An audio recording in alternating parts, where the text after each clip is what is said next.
నేను ఎవరు మీ తర్వాత తెలుస్తుంది. అయ్యో కంగారు పడకండి, ప్రస్తుతం మీ తోటి ప్రయాణకండి, అలాగే తెలియండి. ఏం చెప్తాను రండి బైక్ రండి.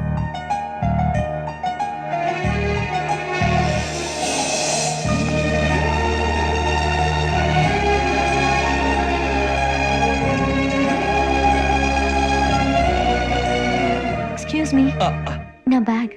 మీ బెత్ నెంబర్ ఎంతండి? 52. రండి రండి రండి రండి రండి. మొక్క గారు కాల్ తీయండి. అరే మీ నంబర్ ఏమన్నారు? 52. రండి. ఏమ్మా ఇంగ్లీష్ లో మాట్లాడడం కాదు, నీ సీట్లోకి వచ్చా ఎలా రండి. మీరు రండి రండి రండి, కూర్చోండి కూర్చోండి కూర్చోండి. అమ్మయ్యా.